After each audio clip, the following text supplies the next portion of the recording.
Welcome in to another episode of my Dynasty Fantasy Football YouTube. Today, I'm looking at some Dynasty stashes. As always, make sure to subscribe to the channel if you haven't. Let's go. So, the first player, Elijah Arroyo. So, I want to talk about Elijah Arroyo more just to talk about Elijah Arroyo. So, it's in the news because the Seahawks released Noah Fant on Sunday. They saved just under $9 million against the salary cap, and it opens the door for Arroyo, who I didn't really discuss during the rookie season. His name really wasn't mentioned on the channel. And, that's why I'm talking about him. It's informational. So last year at Miami, Arroyo in 13 games had 35 catches, 590 yards, and 7 touchdowns. And that's it. I mean, this is his only college production. In his 23 previous games, he failed to even total 200 receiving yards. So he had no production outside of the final year. A big fat 0. He wasn't even that impressive in context of the Miami offense because of Cam Ward's amazing final year. He was 5th in receptions and 4th in receiving yards per game on the team. Again, nothing impressive. Miami totaled 328 receptions and 4,527 yards with 41 touchdowns. So his production was not much, in comparison to that in terms of a share.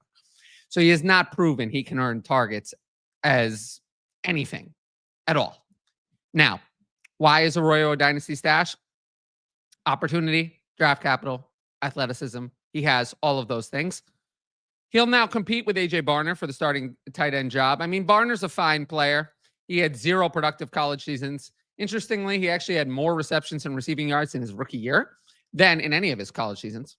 I think Barner's more of an obstacle, more of a blocker. The fantasy relevant tight end in this offense is either Arroyo or nobody. It's not going to be Barner, but he could be an obstacle. That's something to keep in mind. Arroyo went with the 50th overall pick in the 2025 NFL draft. It's good draft capital, but in that range, you're more looking at real life tight ends. Most of the fantasy relevant, super high end tight ends, go earlier, but there obviously are some exceptions like George Kittle, for one. Now, Arroyo was ranked as the most athletic tight end in this class. Now, this is an estimated ranking. He didn't take place in any testing at the combine. We didn't see that outside of the bench press due to the knee injury. So we don't have a RAS for him, relative athletic score. We don't have that. But the athleticism is there. NFL ranked him as the number 1 estimated athletic tight end. Now, how does that work? Not every athletic tight end hits. But if you're not athletic, you'll never hit. You must be athletic to be a fantasy difference maker. It's basically a requirement, but it's not a guarantee. So I've talked about Arroyo a lot more on the Patreon, buying, selling Arroyo. You can get my take about that on the Patreon. But this is what Arroyo is. Haven't talked about him. Now we're talking about him. We'll see what he does. But that's kind of all I have to say about Arroyo. Now, newsworthy players again. Number 2, Marquise Brown. Hollywood Brown. Sometimes I call him Hallmark Brown. But he was hyped as an addition to the Chiefs in 2024. Injury kind of derailed his season, but he's back with the team for 2025, may get another opportunity. Last year, basically missed the whole year. He played 2 games, 9 catches, 91 yards, 15 targets, 4.5 catches, and 485.5 yards a game. Now, in a way, that doesn't sound all that good, but he came off an injury and on a 33% snap share, averaged 7.5 targets a game. That's an insane amount of targets per route run. Actually pretty impressive, right? If you think about it that way. Now, why do I have Brown as a dynasty stash?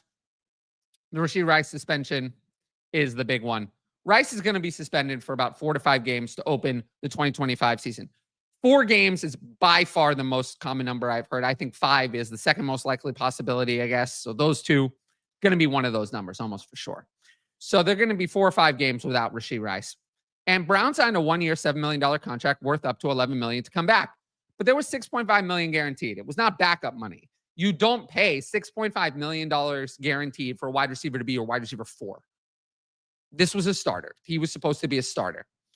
And for me, I think that Brown is the clear wide receiver 2 behind Xavier Worthy with Rice suspended. I do hear Jalen Royals hype. I'm willing to believe that Jalen Royals was the wide receiver 4 for this year. I'm not talking about the future. For this year, the wide receiver 4 to start. Now, with Rice out, maybe Royals could become the wide receiver 3. I'm willing to believe that. But Royals is a 4th-round rookie. Brown waltzed right back in off an injury and was heavily used immediately when he came back, despite not being healthy and seeing limited playing time. So Brown is going to open the season as the wide receiver 2. And I do think he could gain a little bit of value. I mean, that's what we're talking about with these dynasty stashes. And I wanted to just touch on Brown because I feel like he's a forgotten player and surprisingly came into a decent role last year when he re-entered off his injury. Now, my next player. Oh, that's interesting. You're probably wondering, didn't you just say that Brown was ahead of Royals? Why are we now talking about Royals? Well, I'll get into why. So Royals had an interesting college career. He started at Georgia Military in 2021, transferred to Utah State in 2022, didn't really do anything. And then he broke out in 2023. In 13 games, 71 catches, 1,080 yards, 15 touchdowns, 83.1 yards a game. And then 2024, in 7 games, 55 catches, 834 yards, 6 touchdowns, 119.1 yards a game. Now, I wish he'd finished this 2024 season. If he had, he might have gotten day 2 draft capital, but he didn't. So for those reasons, he went in round 4. Now, I will say, Jalen Royals is an interesting player. And why do I like him? 1, opportunity to play, and it's also good offense. So it is rare a 4th-round rookie gets a chance to start week 1 as a wide receiver because they're not usually drafted in a top 3 spot on their team. They're usually a developmental prospect. But the case here is that he wasn't an intended starter, but now the door is open because of Rice's suspension. At the end of the day, Royals is a 22-year-old rookie. He has a lot of room for dynasty value growth, right? It doesn't take much. So again, the point of these videos is to talk, especially the stash videos, is to talk about players who have opportunities, kind of preview what they did. We're not really talking about how do you trade for Jalen Royals? Where would you draft Jalen Royals? That's not the point of these videos. That's stuff I do on the Patreon, talking about values and stuff like that for this level of players. But I just want to talk about Jalen Royals, talk about the opportunity. And I think it's something interesting to take a look at as we enter training camp, preseason, and then the regular season. Now, if you like my YouTube content, you should sign up for the Patreon. I'm offering a 50% discount off your first month at all tiers using the code TylerYT50. You can get all my rankings, access to Discord write-ups, Patreon-only videos, direct message fantasy advice, and the ability to ask in advance questions for the YouTube videos. Tiers begin at just $5 a month, $250 with a discount. If you want to know more about the Patreon, check out my Why You Should Join the Patreon videos on the channel. They're on the homepage under Patreon promos. I just released one yesterday. People signed up because of it. I think it was a really good description of just what I'm offering on the Patreon, what makes it special. And I will say, I am working really hard on the Patreon. If you're looking for more or different types of videos, like, where would you draft these stash players? More about players that aren't necessarily buys or sells, stuff like that. Dynasty trading. I do all of that, but it's all taking place on the Patreon. That's where it will take place. My direct advice will take place on the Patreon. That is how it will be moving forward. It will not take place on Twitter. It will not take place in the YouTube comments. It will be on the Patreon. I'm active in there every day. We've been talking about all of this news consistently. And if you want my actionable dynasty advice, you have to go and sign up for the Patreon, patreon.com/fantasy advice. Click the link in the top right corner. Use the code TylerYT50 for 50% off your first month. With that said, I'll get into my next player.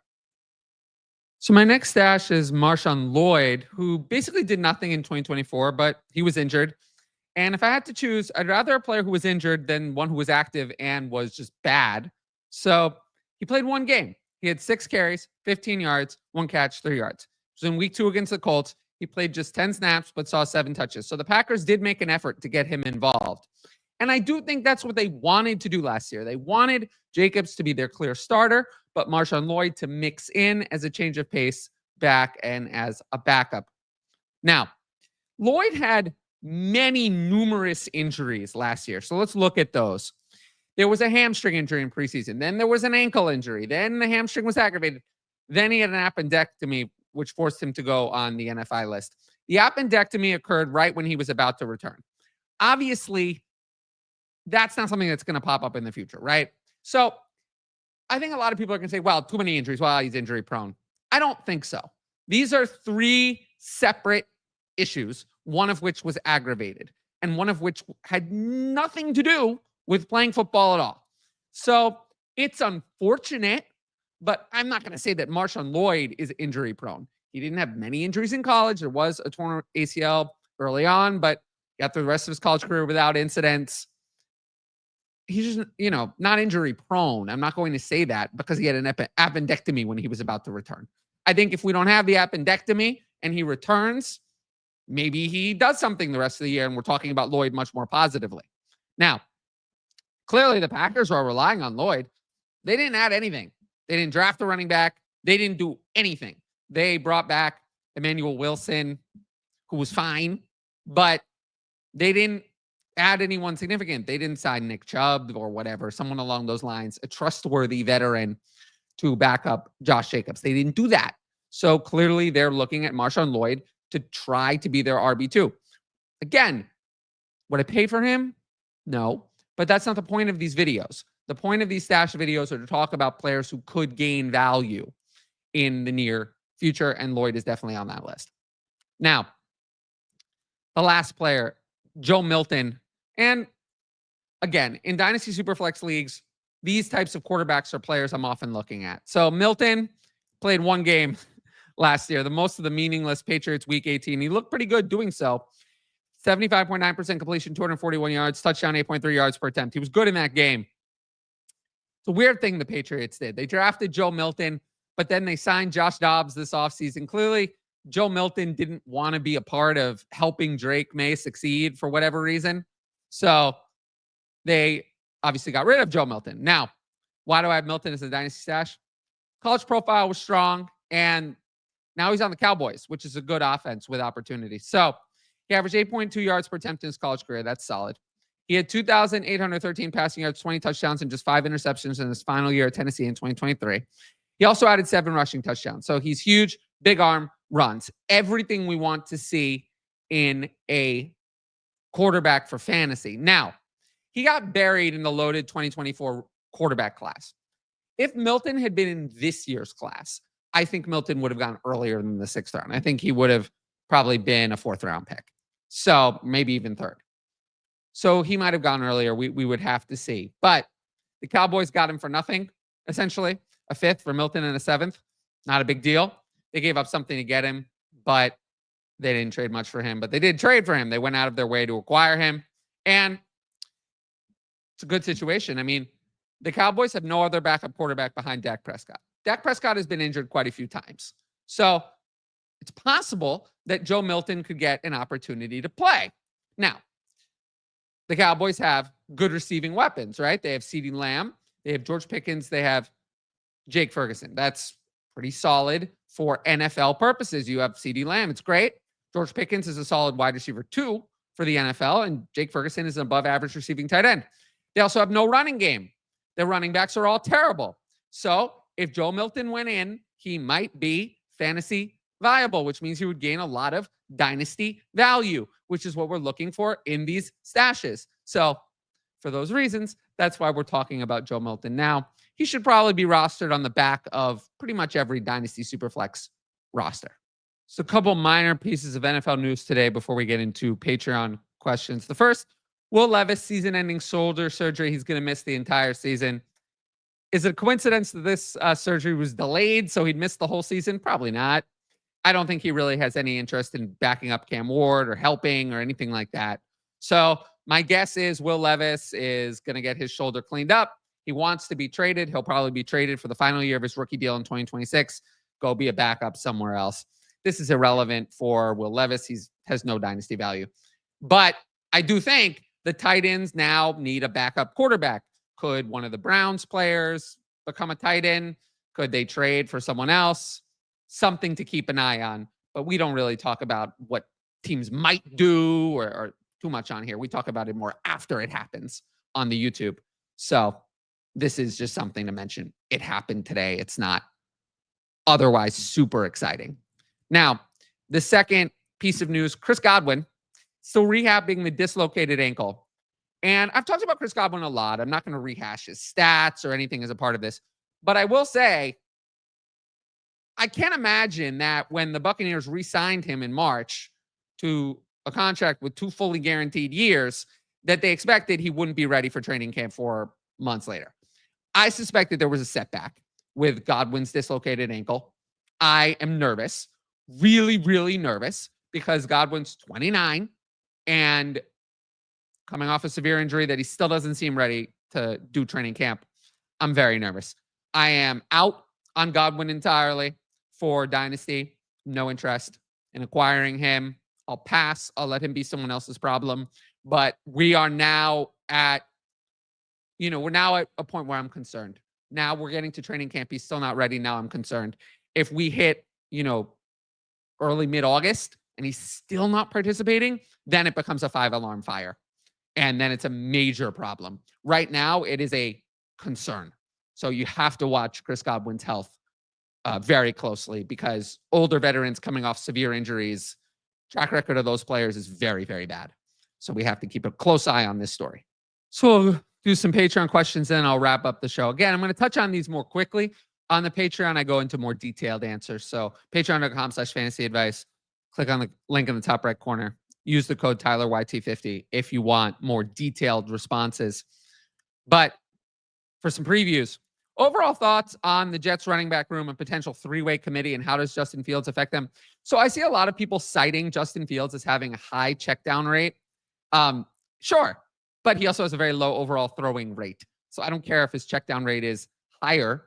The problem is the throwing rate is low. So that is a silly stat that people are citing. Justin Fields is a negative for the running back room because he takes potential running opportunities away and doesn't throw that much. So there won't be as many receiving opportunities, which is where Breece Hall has gotten all his value from. So overall, meh. Breece Hall is overvalued for his range of outcomes. And the other guys, I don't know. I wish there was only one of them. That's the other thing that bothers me. I wish that they both didn't exist. That's making it harder. Because if Breece Hall went down, I don't think either one would be a top 20 play. And that sucks. And that's why I'm not really targeting these guys. I've noticed future rookie picks aren't worth as much right now as I suspect they will become the start of the season. Not sure about that. It seems almost more significant of a discount versus former years. Is now a good buying window for 26 and 27 first. So the reason for that is that people are already so down on the 2026 class. And so overly high on the 2027 class, which is a while away. So usually I'd say it's a good buying window for 2 years away first. This year, I actually think it's a good buying window for the 26 first. 27 first, we're not getting the time discount that we want for those. So while I'm open to buying them, I'm open to buying any future firsts. I'm not getting the discount on 27 firsts that I'd usually like. So at cost, I actually find 26 firsts are a better value. Yeah. In your opinion, which team's draft results have aged the worst so far? Browns. And we don't even have to talk about why. I mean, come on. It's the Browns. It's the Browns. The Browns are a consistent failure. They've been a failure for their entire existence since they were reinvented as a franchise, returned to the NFL. The Browns just fail and fail and fail and fail and fail. So, the Browns. Which rookies are you looking to sell, and just for fun, who would you trade them for? Okay, so for this, I'm not going to say RJ Harvey, because that would require that I had RJ Harvey. Like, I wouldn't have had RJ Harvey at his value. I wouldn't have drafted him there. So I don't have RJ Harvey to sell him. So the kind of players I'd be looking to sell are a player I could have drafted, but now I'm willing to sell for either a profit or a loss for some reason, right? So Jack Bash. If I can just get a second back for Jack Bash, what I paid someone I'm totally out on now, but was okay with during the rookie process, that is a player I would sell that I could have actually drafted. That's the main name where I'm like, okay, I could have drafted this player. I'm willing to just get out on them now. Dylan Sampson is another one. I liked him during the pre-draft process. I liked him during the rookie process. I could have shares of Dylan Sampson if you followed my ranks, but now Dylan Sampson is worth a lot more. Would I be willing to take a profit on Dylan Sampson? Absolutely. So again, to sell a player, I have to have drafted them previously. So I think those are the two best examples. Jack Best will be a sell low. Dylan Sampson, a sell high that I'm willing to do of a player I could have actually had at their current price. Which rookies do you think could be a good buy after a few weeks or a year? Oh, I'm not talking about who's going to be a good buy after a year. I'm not projecting what happens in a year. We're not doing that. After a few weeks, I don't know. I mean, Matthew Golden could definitely be someone, Egbuka, who might take a couple of weeks to get going. I mean, remember, Ladd McConkey took a couple of weeks to get going, and then he was great the rest of the year. So sometimes it takes a minute. Tyler Warren, Colston Loveland, if they don't hit week 1, I might be interested in buying them. I'm not looking at who's going to be a buy in a year. I have no idea how the market's going to play out in a year. That's totally not something. I mean, it's not on my mind. I am kind of thinking about, though, who might be a buy after the first couple of weeks. And yeah, it's usually those tight ends, some of those wide receivers if they don't get off to the hottest start. Running backs, depends. I'm not as interested in buying running backs. Do you find Devy values helpful in determining the market value of players that will be coming out in the next year or two? Okay, so yes, at the very top. Like, I could have told you that Trevor Lawrence would be very valuable as a rookie. Caleb Williams would be very valuable. Marvin Harrison Jr. would be very valuable. So for these insanely valuable stud players, yes. Otherwise, I don't really care. It's a non-factor for me when what their Devy value was when doing the rookie process. Only for the players that are like so big that everyone has heard of those players. So Arch Manning would be a player. Yes, we've all heard of him. That would be a player. Could, matter. Jeremiah Smith, another one. Absolutely on that list. But there's so few players on that list. So only at the very top and nothing else. What player 25 or under has the highest potential relative to their current value? What player has their highest chance to increase their current value? Okay, so 25 or under. I mean, Cam Ward. Cam Ward, absolutely on the list. A lot of people still doubt Cam Ward. And if you told me that Cam Ward developed into a, borderline first-round startup pick, totally in the range of outcomes. Not saying it's happening, but absolutely has the potential as a first overall pick to do it. If he's good as the first overall pick, people will believe it, right? I mean, a first overall pick being good, people are not going to need some convincing about that. So that's definitely a player on the list. Marvin Harrison Jr., absolutely. I mean, if Marvin Harrison Jr. is really good this year, he'll be a top 5 dynasty wide receiver. I mean, that's another player, absolutely has a lot of potential. Those are really two on my list. I mean, Teteroa McMillan. I mean, most of these players are very young players. Teteroa McMillan was drafted 8th overall. Again, if he's really good, people will believe it instantly. It's usually the players with the very high draft capital, because if they're good, we're not going to debate it. We're not going to debate if Teteroa McMillan is really good, if he's really good. We'll just say, well, he was drafted 8th overall. He's really good.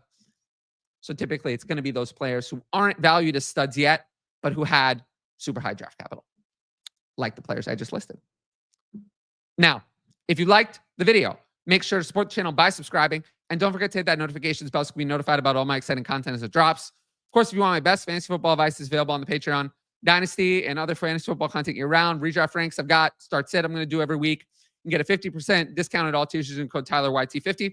Click the link in the top right corner, and that's where all my interactive advice will be. Every sign-up helps support my independent content. But once again, thanks for watching, and I'll see you all later.